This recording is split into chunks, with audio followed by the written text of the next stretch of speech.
WBCB and on your FM dial at 107.3 W297CL Levittown. This is the Bull Session, a weekly recap of your 2025 Philadelphia Phillies. Broadcasting live from Chickies and Pete's, tonight's show is brought to you by Team Toyota, BCWSA, Fogo de Show, Penn Community Bank, Chickies and Pete's, and the Capitol Grill Center City. Now, here are your hosts, Phillies Director of Fun and Games, John Brazer, and Tommy Greene. All right, welcome to the Bull Session presented by BCWSA. We are live from Chickies and Pete's in Malvern, PA. I'm John Brazer, Director of Fun and Games for Fighting Phils. Tommy Greene laughs every time he hears that title. Yes, I do, man. Best title in baseball. And I'm joined by my co-host, Tommy Greene. But what's up, Tommy? All good? How you doing, pal? Long time no see. 2 days in a row. We just did a show yesterday. Yeah. In Keenan's in North Wildwood. Awesome. Yes. Very good show. But today we got a great show because we are honored to have on as our guest a Malvern Prep alum. And I don't say that lightly because I am a Harvard School alum. We are rivals. I'm in between. Hey, I get to hold y'all two apart. There you go. But we have something back in common in that we both went to UVA.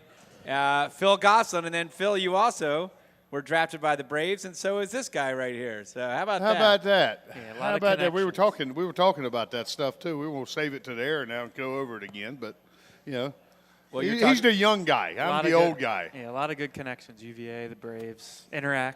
Yep. All them. Well, and I'm in between what two? Interac guys. So no, UVA guys. Yeah. Y'all two are UVA guys. I wear my UVA hat. Do you dress like him? I got my UVA Wild. Have you ever seen some of the stuff he wears? I don't think so. He basically called me Preppy. Oh yeah, So, big time. I never got called Preppy. The belts he wears and stuff like that. Yeah, I don't have that in my repertoire.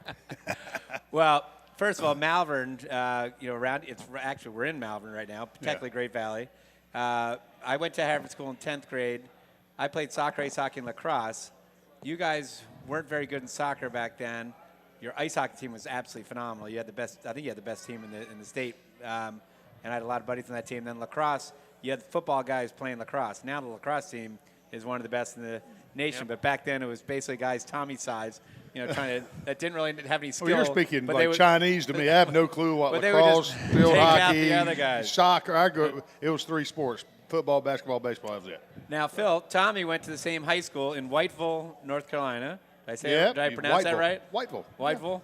Yeah, Whiteville. All right, and it's down near the bottom of North Carolina. In between Wilmington and North Myrtle Beach, about 45 miles off the coast. A little small town. But Mackenzie Gore, who I'm not sure, I think we do face him this weekend probably. Mm-hmm. Right? Mackenzie Gore went to high school, so did Chester McLaughlin. Chester McLaughlin. And there's a guy playing with the White Sox right now. I played with his daddy. His name, the kid with the White Sox is Brooks Baldwin. Seen the name. Brooks. Yep. Yeah.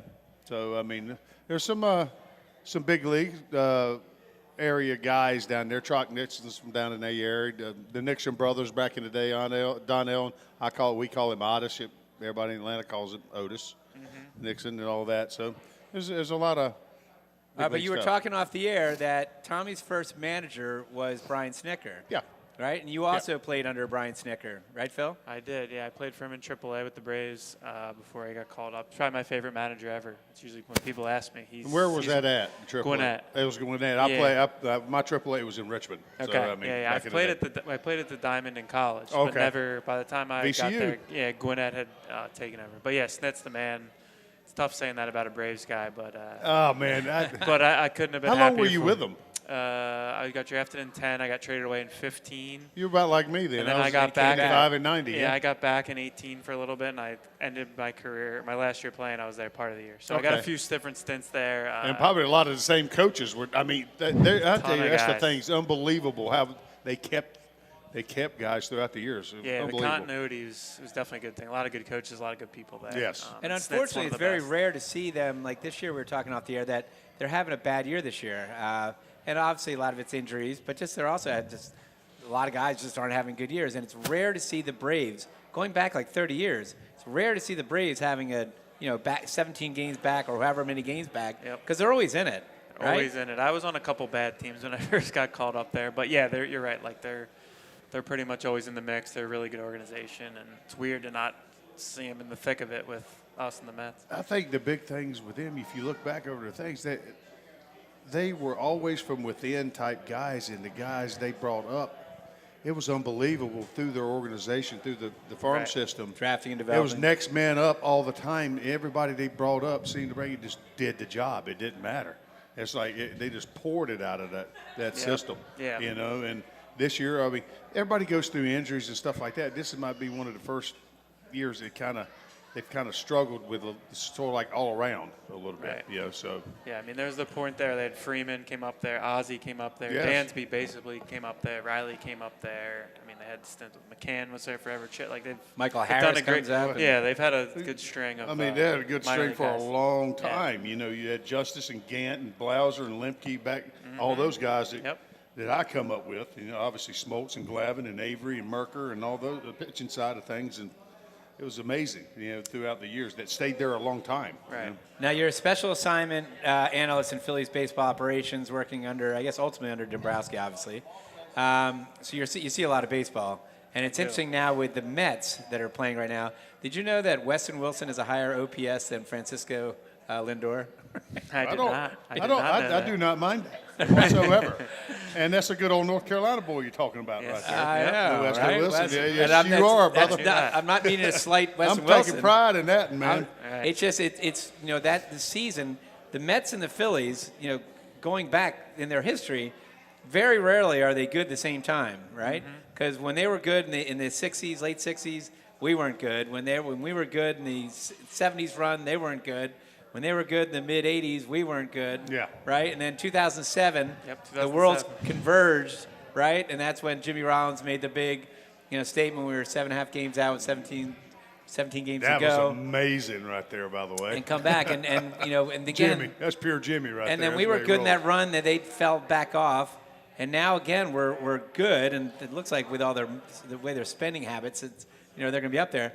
But I mean, it's I don't mind seeing it, but right now they're finding ways to lose, and I guess when teams do that, we were talking on the air there. Did you see what happened? What did I tell you yesterday? I know. Hey, oh, look, let that dog sleep, dude. but we have a radio show, Tommy. I know. So it don't matter. But did you hear what happened to them the other day? The Brewers they were winning 5-0. The Brewers chip back, and the Brewers get up by a run, and then in a key moment, someone with 2 outs, I think it's Contreras, hits a ball to center field, and Don't it get gets me caught, started on this. inning over, and then the ref's pitch clock pitch or clock something? violation. Yeah. Don't get me started And on I that. saw it. I didn't know what happened at first, and I saw, and then of course he made him pay. When you're struggling, they always make you pay on those. Right. When you're going good, they don't, right? Yeah. And then there's this guy Frank the Tank, who's I guess part of Barstool. He's a Mets guy. He goes nuts. And he goes completely bonkers. I would have lost my mind. I mean, even though it worked out in our, the way I wanted it to work out. I mean, Right. I don't like the Mets, so I mean. I hope you don't like the no, Mets. No, I don't either. I've never liked them, but I still don't like it. The rule, I don't like it. The pitch clock. I just don't like it. I never have. That's just me. I always tried to work quick anyway, but I always liked and we've talked about this numerous times, the ability to be, when things start going a little awry, to be able to take that step off the rubber and gather myself and say, almost like this, you can't play unless I throw it, so calm down a minute. Right. And gather yourself a little bit, get under control. And I like the cat and mouse game between hitter, pitcher sometimes. They're trying to break our rhythm. When we get rolling, they want to, and they're having issues with you. We're locating like that. They want to break us up a little bit, and that's the way they do it. Right. It's taking a little bit of time, Yeah, So, I think it took some guys some time. Like I know Knowles, it took him a little bit of time. I think that first year. Yeah. I saw it. I was still playing in the minor leagues when they started it. Before it was in the big leagues, and it definitely took some time for guys. But I know what you're saying. Yeah. Because generally, when things speed up on you, that's what happens. They go quick, and you don't know how to slow it down. And now it's hard to do that. So I think a lot of guys had to change how they went about it. Yes. And then Nola said his mechanics got tweaked because he was looking at the board, and then that would cause his, I guess, shoulder to come out, or there was something. I didn't know that. I just know it. He was more methodical, so he had to change some stuff around. But everybody's different. Yeah, And exactly. the way they do things, and I knew some things were going to affect it. The way the rules of the games are right now. We went down that path a little bit and talked about it a lot. But that was one of the big ones for me, was the pitch clock and the pickoffs. Yeah, the pickoffs I think is a different thing. Like, can be really weird. The pitch clock, I mean, I like it. I think. Oh, well, I get why guys, people like it. Guys that grow up with it now, I don't think it'll be as big of a difference. But the guys that were middle of their career when it started, that's tough. Yeah, that was an issue. Because you're pretty set in your ways at that point, most guys. Yeah.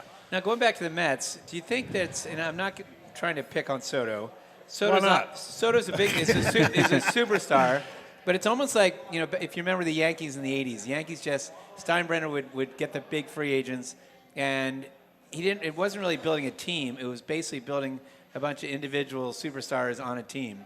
And I feel like the Mets, granted, we've got Schwarber and we've got Harper and we've got everything, but I just feel like that Soto, getting a mercenary in there, and I don't know what kind of guy. I've never met Soto, but he looks like someone that's, kind of a hot dog, some kind of a showboat, kind of a little bit.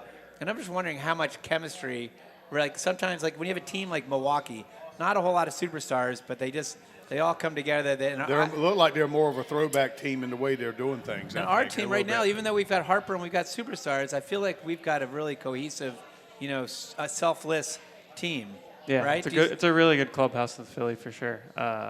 There's been an even bigger or better energy since we got Duran too. I think you could feel it when you're at the park. It's you get guys like that. You're like, all right, here we go. Well, you played a lot recently, so to speak, and there's nothing like coming to a ballpark and when you get to that point, you're up in the seventh inning and you got a chance. We're up by 1 and we get through the eighth, and it's almost like Katie barred the door. Right. And when you get there, there's nothing like that feeling. You have a real good chance of solving this thing, but like back in the day. But that also Mariano Rivera pitches like, here comes the Sandman. You're going to sleep. Yeah, the other team knows they got to do some stuff early because it gets late quick, as they say. Yeah. But does that help too? Does that help Strom? Sorry, I don't know what that was. Does that help Strom and Kerkering too? Because it gets their roles more defined, whereas they're in the bullpen. All of a sudden, the game's going at 6th inning, and they might be thinking, all right, I might be closing this thing out. Now they know they're most likely coming in 7th or 8th inning. I think most guys like having the set roles for the most part. Everybody's selfless in there. Once the playoffs come around, you take the ball second, third. It doesn't matter when it is. But I think during the season, they like to have their set roles. So I think it'd probably help, and there's a trickle-down effect when he's settled in the 9th and everything. You kind of work backwards from there. What are we? We're creatures of habit. Right. Yeah. So we love that habit. They know what it takes, and when so to speak, they're ready all the time, but they know when they got the preparation mentally, but also a little physical, how to be ready. So it doesn't take long if things happen quick. Mm-hmm. So they're ready to go. They're learning. And they know that. So that's more for if the ball game starts getting out of hand early in the game, the guys, right, are ready. All right, I got this. I want to know your answer here. How, as you in your prime, you're facing Duran, 9th inning. You've got a potentially 103 mile per hour fastball coming. You've got maybe a 98 mile per hour splinker, whatever a splinker is. Right. You've got a knuckle curve that's in the 90s. What is your approach when you're going up to bat? What's your game plan? The biggest thing is he's a strike thrower too. It's like a lot of those guys are throwing it all over. He's around the zone, which I'm just trying to see something. First good pitch I see, I'm trying to move it forward and be done with the at-bat, because the longer it goes, the worse it's going to be for me as a hitter. He's probably going to put you away. So are you trying to guess as far as what he's going to throw? Well, you got to be ready to You got to look a heater. You got to be a heater throwing that hard, man. Right. Yep. And his little splinker thing, whatever you want to call it. That's hard too. I see it more as like a sinker than it's more of a hard But you're just trying to hit one of those and get it moving forward early in the count, because if you get the 2 strikes, it's probably not going to end well. It's all the for time. you. Everybody's got their triggers, and by it's what they do before. Getting their foot down. And that's the huge thing. That's why you see them working on deck. Yeah. You were taught young. We try to get the kids young to start doing on deck and quit looking at the girls in the stands or mom with the slushy she brought to the or whatever. Start while your preparation's on deck. Even when you get in the pros, you got new guys that come in. Still, you got to do some. To me, it's work. You're working right off the bat. Right. You're getting information there. You see now on Twitter and stuff, there'll be a certain view where you can see the batter in the box loading and the guy on deck's doing the same thing. Yeah. Like they're always working. It's all on that. timing. So yeah, you gotta get geared up for 103 with him, and he's really. I can't fathom that. And he's got stuffed up and hitting 95. Yeah, right. He's got a really high ground ball rate, really high. And I guess a lot of that is guys just having weak swings that are just they Yeah, it's right. hard to square him up for sure. The Well, he's splinter got thing's movement. got the little downward Yeah, he's got action, but it's movement, just too. it's hard to square him up when you're throwing that hard and you're that good. Yeah, I mean that's a pretty good habit to have right there. Pretty good. Yeah. He's nasty. Maybe you could explain to me what a splinter is. I know it's a splitter and a sinker. yeah, it's like I would imagine it's like a sinker with a little wider grip or something. I don't know. You'd know better than me. I don't know. You would have thrown it if you could. Well, see, they can come up with different names for. Right. Well, The pitch has been around Yeah. forever. Right. A sweeper, Now. a sweeper is a slurve, right? Basically. Sweeper's just got more horizontal movement. Yeah, They basically needed a way to tag pitches, as my understanding. It's a slurve. Yeah. It's this way. It's just they wanted to. It's that way. They It's just wanted bigger. a different way to tag it in the when they tag pitches and all that stuff. Well, I mean, it's a little bigger break. Everybody yeah, think it's, like more, left. it's more east-west. Well, look like back in Lefty's day. He used to call his a slider, and it broke that much. Right. That's not a slider. Yeah, a lot of that's it. a hard hook, I was dude. gonna say a lot of it is just what guys call it. Too. Yeah. Right. Cutters and sliders can be the same at times. Well, the only difference in the cutter and slider, the cutter stays Right. on the plane like this. Right. Slider turns in a box like that. It Yeah. breaks And both sometimes planes. guys will call it a cutter, and it actually does that. It's just sometimes guys just call their pitches what they want. It seems like, and that's what it is now. Yeah, right. And now they put numbers on what we had words. So Yeah. that's what it is. Exactly. All right, coming up the show, we're going to get into Phil Gosselin's career. We'll go through the Braves. There's a lot of different teams you played for. Phil's, I loved your run with the Phillies. That's obviously how we got to know you. I want to hear about UVA too. I mean, that's a good program, dude. Why don't we start with UVA when we come back? You're listening to the Bull Session presented by BCWSA. We're live from Chicks and Pete's in Malvern, PA.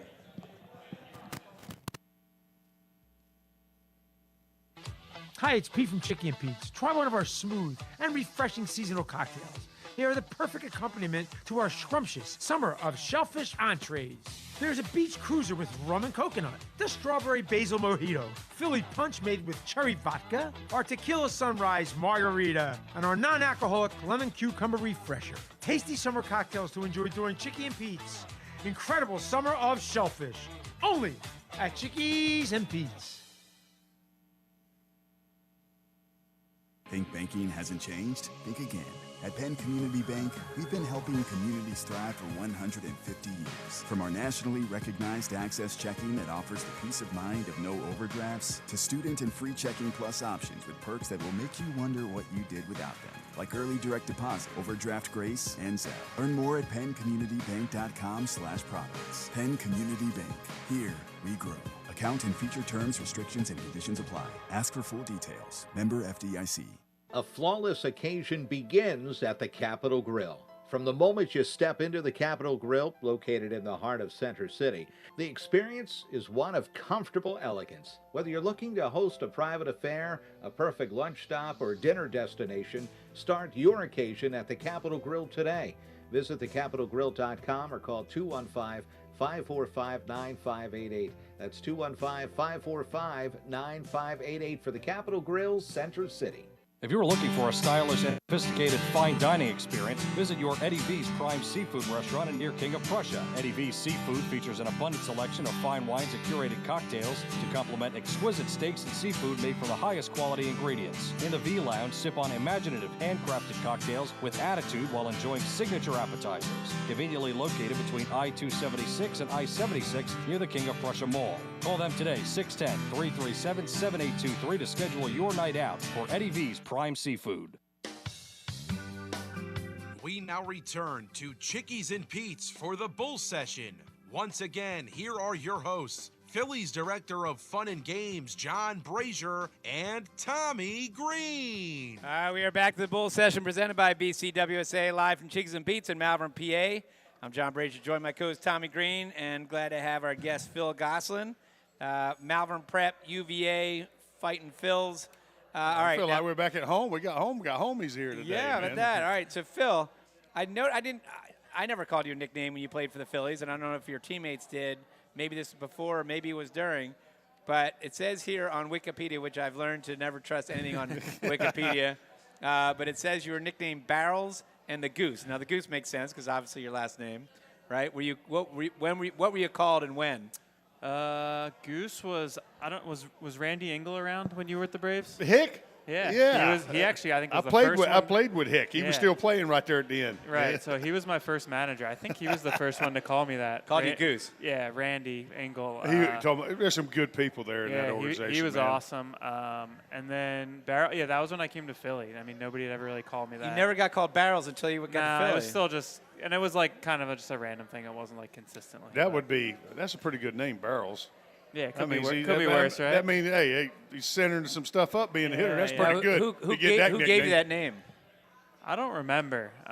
Maybe Knapp? I don't know. Okay. I'll give him credit. I don't know if that's right. Well, that's bad for a pitcher. You don't want a pitcher having that name. Yeah, exactly. Finding a lot of Barrels. You don't want to be You Barrels. don't want to do that.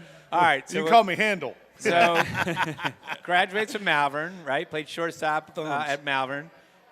You go to University of Virginia. As a junior, you set the university record for hits in a season with 100, and you batted .382, Tommy, as a leadoff hitter, first team All-ACC, third team All-American. Leadoff hitter. That means there's some wheels there too. Yep. And you then can run a little once bit. in a while, yeah, once in a while. Then after the 2009 season, that's after your junior year, you played in the Cape Cod League. I did. For Harwich. How is that? I went up there for I can't fathom that. If you've seen the movie Summer Catch, kind of gives you somewhat of a glimpse into that world. Yeah. I went up to Chatham. I saw a game in Chatham, and to me, it was like Americana at its finest. You know, you got the T-shirt vendors. Yeah. You have the hot dog guys selling hot dogs. You have the kids running around in the field, right? Yeah. How was that? It was experience? awesome. Yeah, it was really cool. It's the best players in the country, and you're playing on like kind of crappy high school fields, which is kind of funny. Yeah, right. But don't forget your cup. And using wooden bats. Wood bats. It was like you do your own laundry after the game, that kind of stuff. You bring your stuff home. So it was definitely like you're used to going. I was lucky to go to a big college where they do all that stuff for you. So it was good. And you stayed with a family, right? You had a host family. Had a host family. I stayed with, I think it was me and one other guy that played at Florida State. Have you stayed in touch with the host family? Here and there. I haven't talked to him in a while. I kept in touch. I hear from, I had a few host families between the minor leagues and college summer ball, and I hear from them occasionally. Because I would think if you play your cards right, I mean, Harwich, Cape Cod's a nice area up there, right? Yeah, right. It is, yeah. So you can be like, hey, this is Phil. Yeah, I know. Can we come up for a week vacation on the Cape? Haven't been up there since I played, but it was awesome. My family came up for a week, and I think they rented a house or something and stayed and got to see me play. And yeah, it was cool. It was an awesome experience. They supported up there pretty good, the fans. Yeah, really good fans. You play with guys from all over the country, Yeah. and a lot of guys that end up playing in the big leagues. Because that's really the first time if you play well in the Cape Cod League, right? The scouts are really looking at that. There's a ton of scouts up there for sure. All in and one you're area. using, using wood area. bats, so it's a little more indicative of pro ball as opposed to the metal of college. See if you can find the center of the bat with the ball exactly. more. And listen. You're facing good arms every night, so it was awesome. I played. I was supposed to play there after my freshman year. I ended up breaking my thumb, and my coaches wanted me to play in the Northwoods League because they thought I would get more playing time. Because it's hard as a freshman because there's so many good players. I probably wouldn't have played as much. So I went and played in Wisconsin after my freshman year, which was awesome too. Yeah. And then I got to play there after my sophomore year, so it was a cool experience. Who was your coaches at UVA? They actually just left. Brian O'Connor, now the Mississippi State head coach, just left like, I don't know, 2 months ago, whatever it was. Okay. And then Kevin McMullen, he was the head assistant. That's the guy. He was at East Carolina. I knew at Kevin. one point. I knew Kevin. He's the best. Back in the day. I still talk to him all the time. He came to my wedding, and when I got married a few years back, He'd been there for a while, right? They'd both been there since I want to say 2003. Yeah, something like that. That reminds me about right there because we did a thing with the Braves system. He worked. He was a coach with the Braves at one point. Yeah, player procurement. I went in there. I mean, it was a bunch of us that kind of went into like little school type thing. They were kind of evaluating us what we would be good at, right? Type things, and he had the manager type thing, and instead of a scout like me, I was thinking about doing that, and it come off that way. They said, and they evaluated me along with Sherholtz and all those guys and stuff. They said, "You'd be better on the field type coaching, with me, right. Type thing." And that's the way it sort of went, but it kind of didn't work out that way for me. But that's where I met him at, and what a great guy. He's the best, man. He was the great guy. And Brian O'Connor, I got to know Brian because when we won the World Series in 2008, I knew Brian a little bit, and then Brian asked me to get Charlie Manuel to speak at their spring he banquet. spoke when I was a player. Right. After my freshman year, I think. Yeah, so he spoke, and I actually emceed that. I don't know if you remember that. I emceed it. I told like a bad banquet joke about. No, not Brazer. Well, you know the story that you always say that happened to Schilling in Cincinnati when they told the cannon guy to reload. You gotta hear that told one. that. I think that's one of the classic ones of all time. But I kind of made it seem that was somebody, and I had to pick somebody, so I picked Kyle Kendrick because he was a younger guy on the team. Well, literally, this is how fast this technology moves. Next thing you know, I sit down. I finish that, and I introduce Charlie. Charlie gets up to speak. Right when I sit down, I get a text from Kyle Kendrick. Hey, I heard you're trashing me at the UVA baseball banquet. Classic. Schwimmer was in the crowd, and Schwimmer knew Kendrick. Yep, they played together. And Schwimmer texted Kendrick as some dude's Classic, killing you up at the Small world. That's got you, Brazier. Is that right? He got you. So, but it's funny too because Charlie was talking.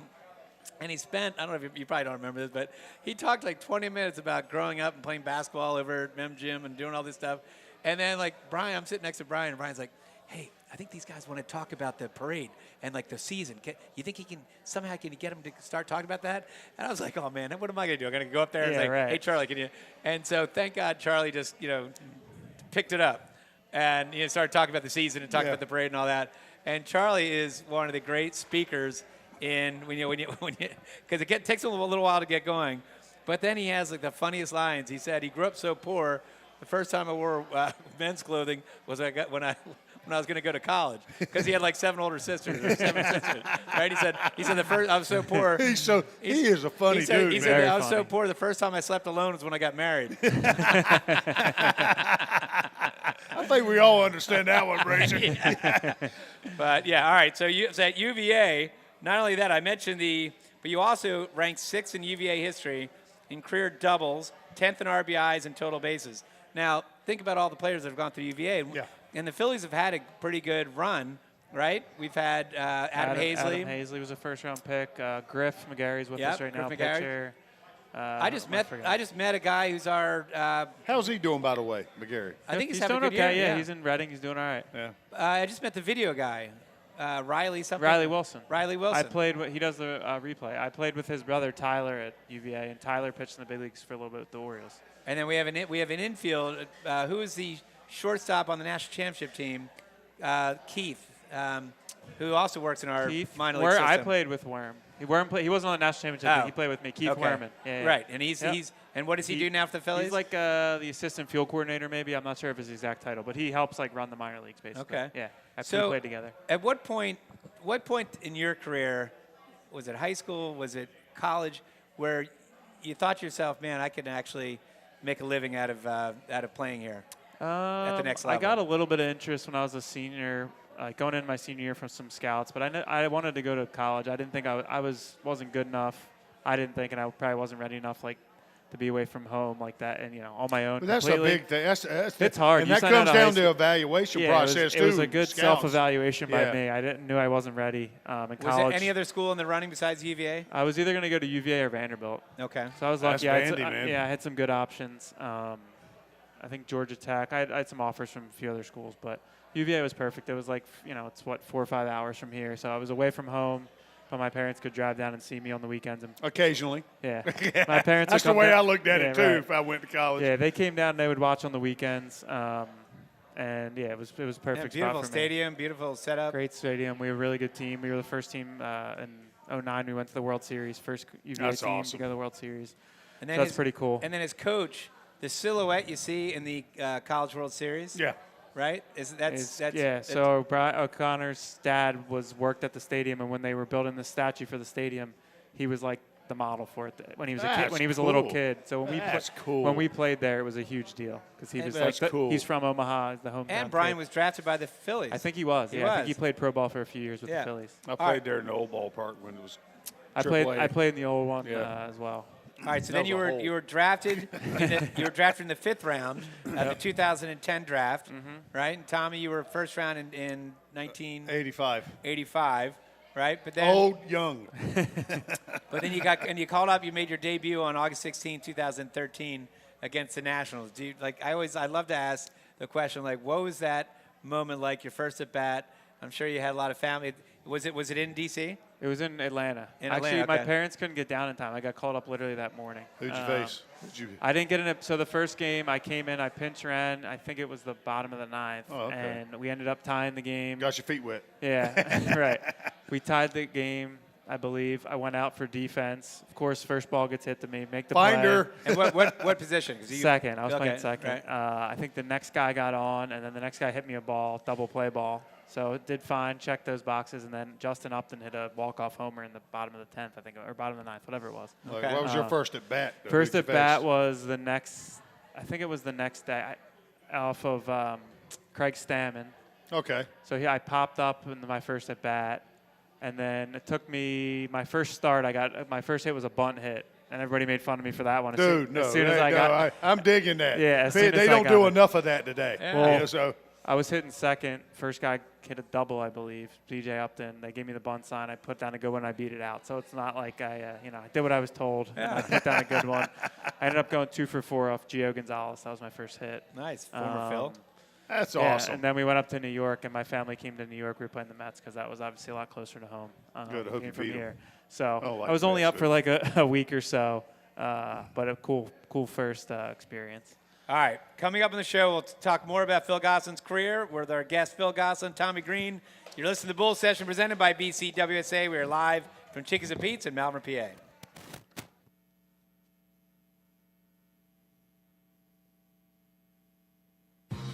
Hi, it's Pete from Chickie and Pete's. Come and enjoy one of your seasonal favorites from our new Summer of Shellfish menu, including our flavorful garlic and herb, roasted shrimp and lobster, tasty crabby tuna and poke tacos, or our incredible seafood boil featuring crab legs, scrumptious shrimp, clams, mussels, and more. And try one of our delicious seasonal cocktails with your meal. The Summer of Shellfish, only at Chickies and Pete's. At Penn Community Bank, we're in the business of building thriving communities. That means breaking down the barriers to home ownership, supporting fair, affordable access to housing from Philadelphia to the Lehigh Valley, like our Home Opportunity Mortgage that empowers eligible borrowers with no minimum credit score, no down payment, access to grant programs, and so much more. Visit PennCommunityBank.com/home for more details. Penn Community Bank. Here we grow. Member FDIC. Equal housing lender. Account and feature terms, restrictions, and conditions apply. A flawless occasion begins at the Capitol Grill. From the moment you step into the Capitol Grill, located in the heart of Center City, the experience is one of comfortable elegance. Whether you're looking to host a private affair, a perfect lunch stop, or dinner destination, start your occasion at the Capitol Grill today. Visit thecapitolgrill.com or call 215-545-9588. That's 215-545-9588 for the Capitol Grill, Center City. If you're looking for a stylish and sophisticated fine dining experience, visit your Eddie V's Prime Seafood Restaurant near King of Prussia. Eddie V's Seafood features an abundant selection of fine wines and curated cocktails to complement exquisite steaks and seafood made from the highest quality ingredients. In the V Lounge, sip on imaginative handcrafted cocktails with attitude while enjoying signature appetizers. Conveniently located between I-276 and I-76 near the King of Prussia Mall. Call them today, 610-337-7823 to schedule your night out for Eddie V's Prime Seafood. We now return to Chickies and Pete's for the Bull Session. Once again, here are your hosts, Phillies Director of Fun and Games, John Brazer, and Tommy Greene. All right, we're back to the Bull Session presented by BCWSA. We are live from Chickies and Pete's in Malvern, PA. John Brazer joined my co-host Tommy Greene, our guest Phil Gosselin. Now, Phil, you were talking about coming up. Now, your first home run was against the A's, right? Correct. In Yep. 2014.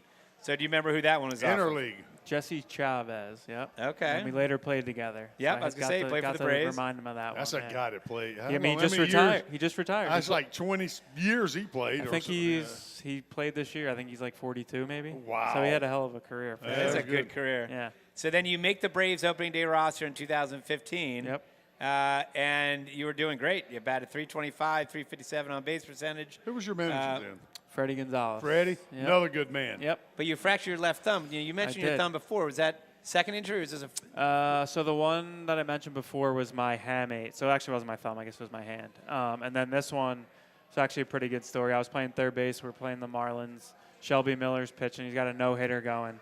And I made a diving play down the line, and my thumb just kind of stuck in the ground. I came up, I threw the guy out. I came out of the game. I came in. I couldn't hold the bat, whatever. And then he lost his no-hitter with 2 outs in the 9th to Justin Bohr. So I gave him crap. I'm like, dude, I broke my thumb. Right, couldn't for even you. finish Couldn't even finish the never no-hitter. got there. Yeah. Right. So, unfortunately, But you broke fractured it, so they actually. I had to put some pins in it. Yeah, it was like a pretty bad fracture, so I was out for a while. So my thumb right here. I don't know. You can't see that on the YouTube, but same thing. Some guy whacked me with a lacrosse stick. They had to put a pin in there, right? Mm-hmm. And so I remember at the very. I've never heard a doctor say "oops." I've never heard this story. Yeah, it's the first time telling it. So by the time they had to get the pin out, I don't know if it's going to bring back some memories.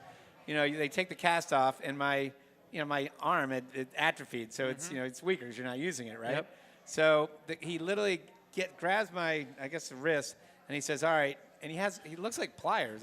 They probably were pliers. They're pliers. He said, look, I'm going to pull this out real quick. It's going to take 1 second. He said, you're going to think it's pain, but it's not pain. It's pressure. Last 1 second. So it's no problem. I'm like, all right, whatever. Just get this thing out. So he goes, ready, 1, 2, and he goes like this, and both of our eyes go this way.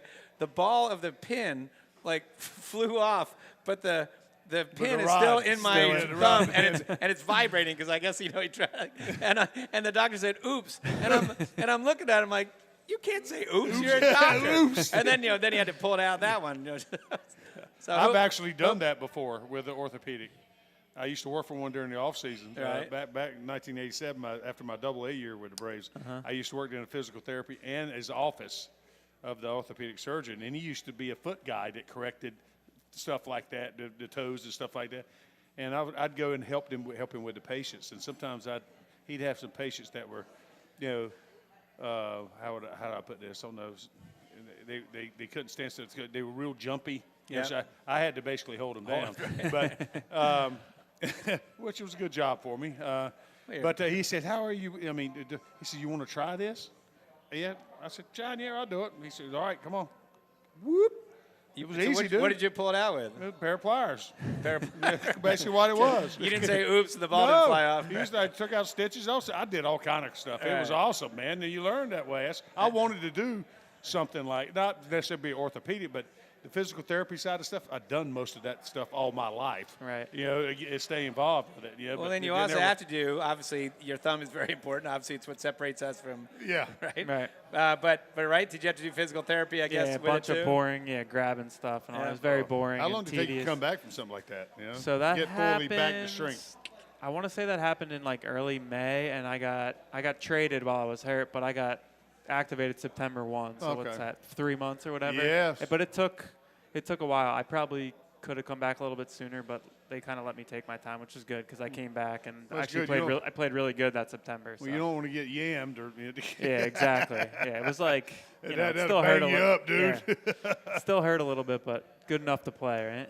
All right, so then you've a really cool career because then you go to the Diamondbacks, right? You get traded to the Diamondbacks for Bronson Arroyo and Touki Toussaint. Did Touki Toussaint ever? He was a big prospect. He played in the big leagues. I played with him later. It's funny. Okay. We got traded for each other, and then we played for each other. But yeah, he got a few years in with them, and where else? The Angels, the White Sox. He got a little time with a few different teams. Yeah. I remember that name as a big prospect. Yeah, he was definitely a big prospect. All right, but you got your first career walk-off hit with the bases loaded against the Rockies, right? And that one, and then you got designated for assignment. Then you got traded to the Pirates. Yep. For the Pirates a little bit. Played mostly, I guess, AAA, right? With the I was up and down there. That was the first of many career DFAs, unfortunately. And then you go to the Rangers. But yes, at that time in your career, Yeah, it just is what it is. You go to the Rangers, sign a contract with the Yankees and the Reds. Then the Braves got you up again in 2018. Yep. Right? Claim me off waivers there, yep. But this is your monumental shift right here. In December 21st, 2018, he signs a minor league deal as a free agent with the Fightin' Phils. The Fightins. And Lee had a great year at Lehigh Valley. That'd be pretty cool. How'd it feel coming back, to the hometown team? When I got called up, it was almost like the first call up again a little bit, Yeah. Because I grew up loving the Phillies, and that was really my introduction to sports. Who was your guy when you were when I was little, I had a Darren Dalton little locker in my room. You didn't have a Tommy Greene? No, Yeah. he didn't know who I was. And then I love Scott Rowland. Yeah. So those were my Scott is yeah. awesome, man. I got a good story about him. Yeah, those are probably my two Have favorite you met guys. Scott since then? Never met him, no. Oh, really? I was around. got I a think good I was story working about the alumni. I saw him like on the TV. I was at the stadium for the alumni stuff, but I was working, so I couldn't Yeah, go down Tommy, there. But yeah, Tommy I knows it's one of my favorite guys. Yeah, He's a great guy. Yeah, I He mean, really is, and one of the best third basemen you ever Yeah, want I've to see. heard- Played behind me, hands down. I never played with Smitty, but they said he was one of the best. I've heard lots of stories about him taking a million ground. When he's in the minor leagues, how hard he worked. Yeah, and he's obviously- not a small dude. No, he's I mean, a he's large human he's a dude. great basketball player. I remember He was going to play at Georgia. Yeah, so full scholarship. Clearly a pretty talented guy. Oh. Yeah, those were probably my favorite guys as a kid, and that was, my intro to loving sports really, because I always, I love all the Philly teams, but Phillies were. You ain't love definitely Kruk? Yeah. That curmudgeon? Yeah. he was maybe number 3 behind those guys, but yeah. All right, so 2018, who was the manager then? I'm trying to think. Gabe was 2019 Gabe. season. Yeah, Gabe was the manager. Yep. All right. Never met Gabe. And you did really well in AAA with Lehigh Valley, 314. You were 8th in the league in your on-base percentage, 497. 497 Just slugging like percentage. the questions we used to ask when we were young. What's this guy doing here? Yeah. You're doing that type of stuff. Yeah, I had a good spring, and then I got off to a good start there, and I got called up. I don't know, fairly early, a few weeks in, maybe a month in, something like that. Yeah, but then you signed back to the 19 or for the 20 season, and the 20 season against the Miami Marlins, you went 3 for 3 with 2 home runs in that game, and that was actually Joe Girardi was the manager then. Girardi was the at that manager. Yeah, point. that was the COVID year, so we went to spring. I honestly wasn't doing very well. I definitely wasn't going to make the team, I would say. And then we got sent home because of COVID.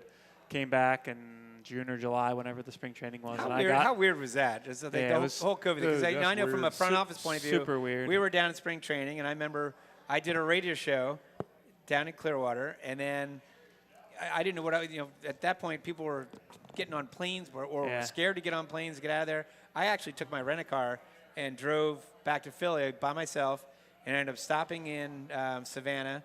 I had a friend of mine in Savannah. That's another great place. Good city, yeah. I was going to stop in Richmond because I have tons of friends in Richmond from UVA. Yeah. But I ended up just driving from Savannah the next day all the way to Philly because I didn't see my family in a while. Yeah. Right. But what was that like for you as a player? That was a weird time. Super obviously. weird, yeah. They called us in and said, it might be a few days or whatever. And then real quick, it was like, nothing's happening. And I wasn't on the roster at that point. I was like a minor league deal, so the rules and stuff were a little different. So I was like, I'm just going home. There's clearly nothing's happening soon. Once we kind of figured that out, and I lived in Nashville at the time. My wife's doing residency at Vanderbilt. So I had a group of guys we'd work out every day, and it was like, are we just doing this? What a better place, Nashville. Yeah, right. I was like, we got to the point where like, are we just doing this for no point? Are we even going to play? And the funny thing was my wife's obviously super smart. She used to give me a hard time because I was a college dropout because I got drafted. She's like, why don't you go back to school? You guys aren't going to play this year. I'm like, yeah, you're probably right. Yeah, it's not the worst idea. So I signed up for summer school at UVA, and you had to take 2 classes at once. Is this online or you had to go back to school? Online. So I had to take 6 credits at once for the MLB to pay for it as part of our scholarship program. So I signed up for 2 classes, and I swear like the next day they're like, oh, we're playing again. So I'm like, oh, crap, I got to do school and play. So when we started back up, I was taking 2 classes all summer while I was playing in the big leagues. Wow. And then the hardest part was the spring semester. I took 5 classes all online. And that started, middle, end of August. So the last, 4 weeks of the season, I was taking 5 classes. Oh, yeah, that's stressful. And it was COVID, Wow. so luckily there was one class that was in person, but my professor let me do it online. He was my mentor, guidance counselor, whatever. That's cool. And most of the other classes were asynchronous, meaning they were taped and I could watch them whenever I wanted. So I was going full-time student while I was playing in the big leagues that year. So I was happy my wife made me do it because then I was able to finish the next spring. I only had to take a couple more classes, and then when I'm, now I'm a college grad, I don't have to go back to school at 36. Did you have a house in Nashville? I lived in an apartment with me and my wife. All right, and then you guys just moved here. Yeah, we moved. Here. She's from Allentown. I'm from here. So once she graduated residency, she wanted to move back, and she got a job at Cooper Hospital over in Camden. That's awesome. So yeah, she's saving lives while I'm working in baseball, so her job's a little tougher than mine. Wow. What kind of field was she? She's ER doc. ER? Oh, my God. Yeah, ER doc. So Yes. yeah, she's a beast. Yeah. I have a good buddy of mine who's a ER doctor, and the stories you hear, it's just unbelievable. She tries to like talk about stuff, and I'm like, Well, I mean, I'm good. I don't need to hear. Especially where. Well, she's trying to get stuff out. Yeah, exactly. You got to get it out, man. Exactly. You see stuff like that all the time. That's unbelievable. Yeah. So she's really good at what she does, and I'm glad there's people like that are out there because I certainly couldn't do it. Right.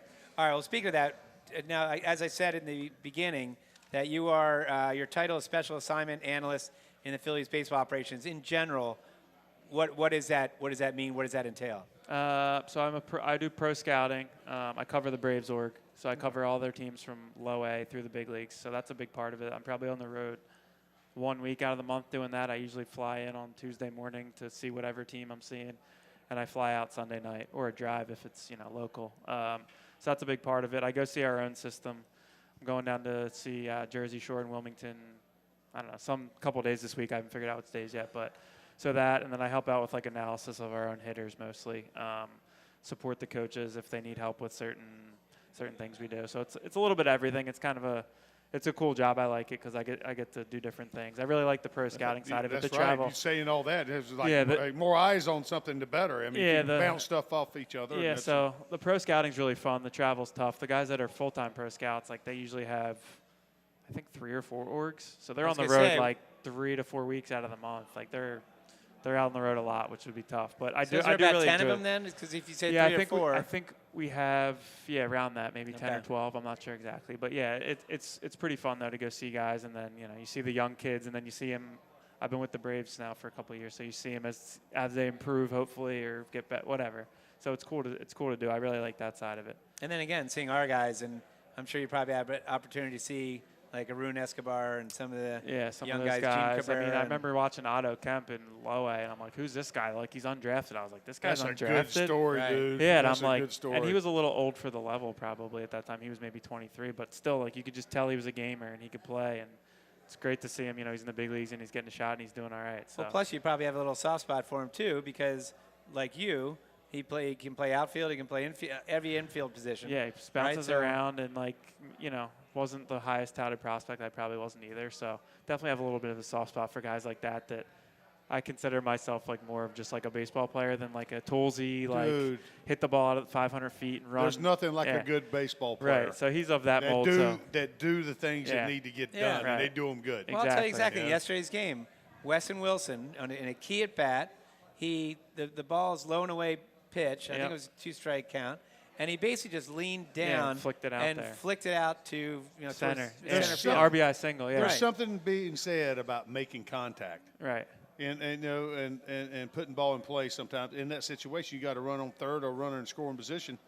Exactly. If you don't hit it, they ain't scoring. Right. So you see, I'd love to see that where the approach sort of changes a little bit, and he makes the effort to not make the same swing every time. Yep. All right, coming up on the show, we will talk about the current fight in Phils with our guest, Phil Gosselin. You're listening to the Bull Session presented by BC WSA. We're live from Chickies and Pete's in Malvern, PA. Hi, it's Pete from Chickie and Pete's. Try one of our smooth and refreshing seasonal cocktails. They are the perfect accompaniment to our scrumptious summer of shellfish entrees. There's a beach cruiser with rum and coconut, the strawberry basil mojito, Philly punch made with cherry vodka, our tequila sunrise margarita, and our non-alcoholic lemon cucumber refresher. Tasty summer cocktails to enjoy during Chickie and Pete's incredible summer of shellfish. Only at Chickies and Pete's. Think banking hasn't changed? Think again.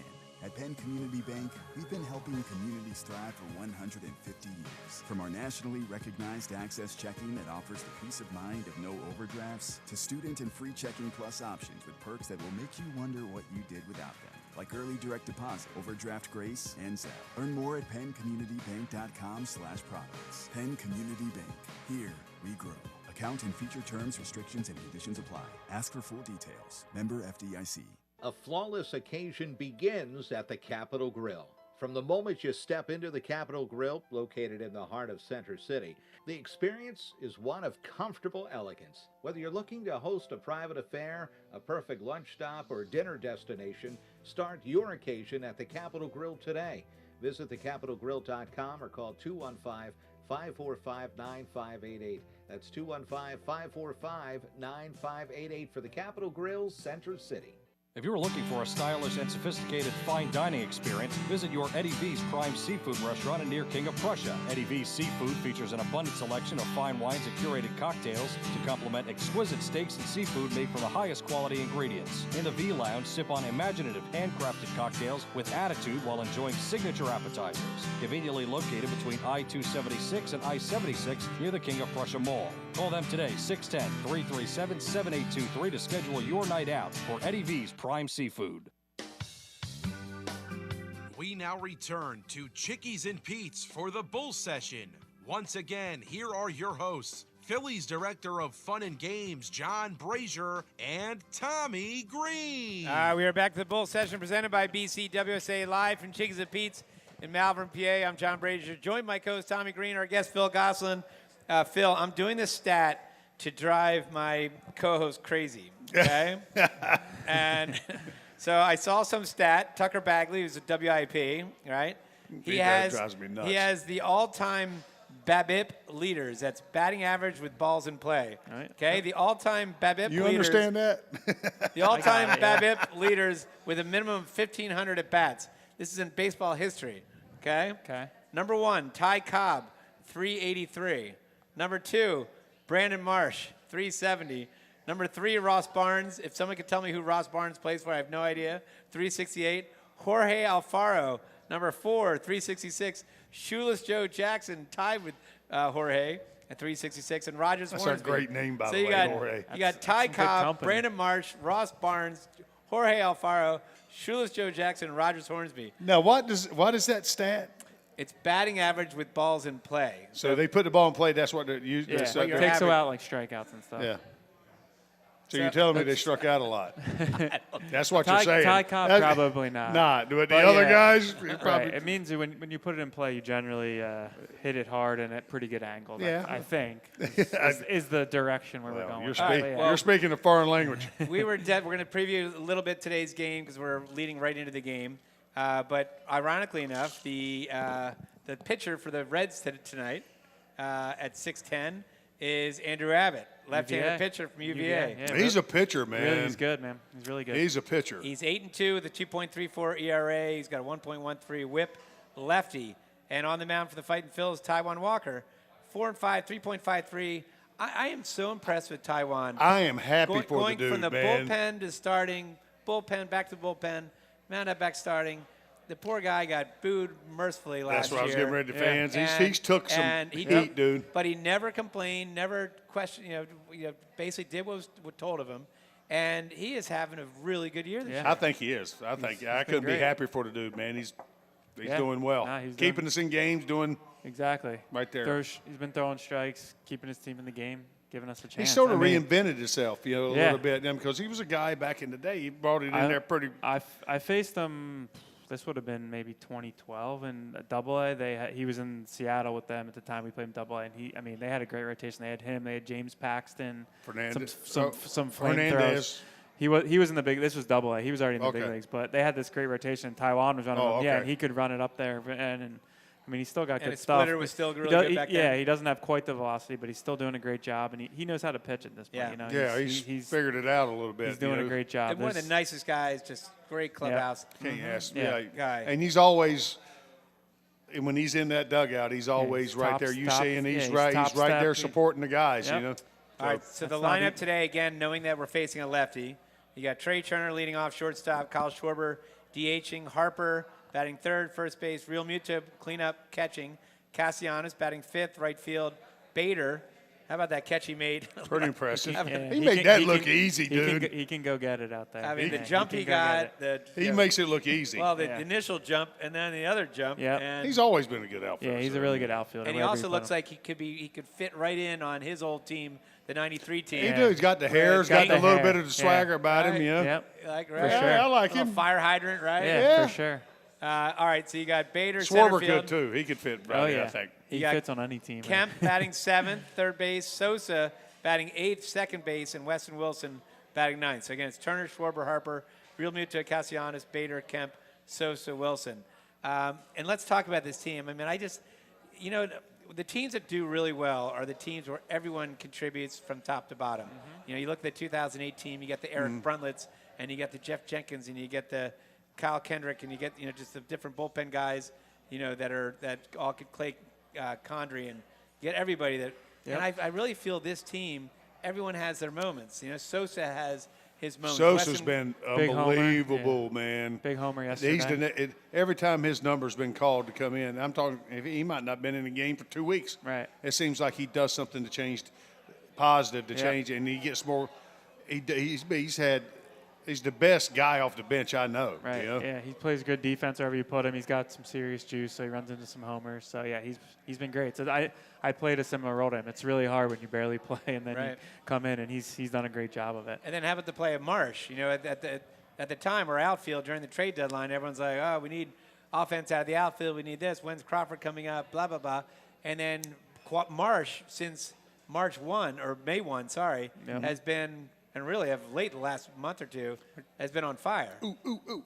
Yes, Tommy. Remember what we talked about early in the year? What did I say? Let him play. Let him play. He needs to play. Yeah. You got to give that guy an opportunity to get out there a lot more and prove that he can do some things. And he's that type of athlete. I thought I saw it, in that guy a little bit. And we got to have guys at the bottom of that lineup that turn it over. Yep. And that's what's starting to happen more. They're getting hot. Yep. And the guy that I'm going to call right now is probably going to get hot at the right time and do some right things because he's too good of a bat. His rookie year, what we saw in him is Stott. Yeah, and he started. That's a guy that can do some things at the bottom. He gives you a good at bat. He's going to come up with some hits. I think that's going to be very good for us. Now, what do you think now for the team right now? Nola is making one more rehab start. I think tomorrow or somewhere. Tomorrow, I think. Tomorrow, and then he could be in the rotation. I saw him throw the other day in Lehigh Valley. He looked good. I think he threw maybe 3 2/3. He threw 60 pitches or something like that. So, yeah, he's getting close. He looked good. So he could be close. So do you think they'll go with a six-man rotation? Do you think that Taijuan Walker will go back down? I don't know. They're in the middle of a decent stretch without an off day, so maybe. But, yeah, I'm not sure. I'm not sure what the plan will be. Hopefully Nola throws good tomorrow and that we have a decision to make, right? Because you can never have enough starting pitching. Well, you want that. I mean, and then that brings you to the point you probably just getting ready to say it with Painter. Have you seen him throw any? Or I saw him throw the other day. What are you seeing with him? They played Scranton the other day. Really good AAA lineup. Ton of big league guys there and stuff. And he threw the ball okay. He was just – I think his stuff's good. He's just finding his footing a little bit. I mean, it's like you don't pitch – your first time in AAA is hard no matter what, and then throw on, he hasn't pitched for 2 years or whatever it's been because of injury. So I think his stuff's good. He's just trying to find his command and getting his feet under him and facing better competition all the time. So it's just a combination of everything. Well, it's just like that with, you're facing a big league lineup. Basically, you got a lot of everybody at least has some big league time. And what are guys in the big leagues paid for? Guys who've been there and they do. If you're not, you don't have to be perfect, but if you're making mistakes, so you're in the wrong area. A lot of times, you can throw 100 or whatever. They're going to bang you up. For sure. So it's way tougher than AA. Every step's harder, but he's still, his stuff's good. He's still going to got a bright future. It's good. I mean, going through struggles the lumps, man. Good. It's good for you. It's good for you. I was going to say, to a certain degree, I'm sure some of our baseball people are like, you know what, good. Let him fail here because it's a game's on failure. He's never had any failure. Right. Let's see how he responds, how he reacts, and I'm sure everything will be. It's like going through the lineup for the third time. You got to let him go through it. Navigate it. I mean, if you look at Mick, he really struggled last year in AAA. Look how good he did this year, and then he was part of a big trade that let us get an elite closer. That's a huge trade. Is he up now with Twins? He got sent to AAA, and his first start there was good. I'm not sure since then if he's been up or not, but think about him. I mean, he really struggled last year in AAA. And then this year he was great. Yeah. So, it was – I think if you ask him now, he'd say, that was probably good for me. That I needed to get my teeth kicked in a little bit to find that next level within yourself. Exactly. Toughen you up a little bit. Yep. And, again, you got to give to get. So, if we're going to get Duran, we got to give up something. Got to give up some. Exactly. All right. Well, that wraps up this week's Bull Session presented by BCWSA. I'd like to thank my co-host, Tommy Greene. Our guest today, Phil Gosselin. Back in the studio, Gus Barber. Our on-site engineer, Chris Ermer. Thanks also to Pete Shiroki and the great staff here at Chicks and Pete's. And Malvern, our can't even say that, for hosting us today. Thank you, Tommy. You're not back next week. We got Mickey Morandini. No, I'm not is back. going to be my co-host, and former Phillies shortstop, current radio color analyst Kevin Stocker is going to be our guest. Have a great week, and as the late great Harry the K says, we're out of here. You're listening to 1490 WBCB.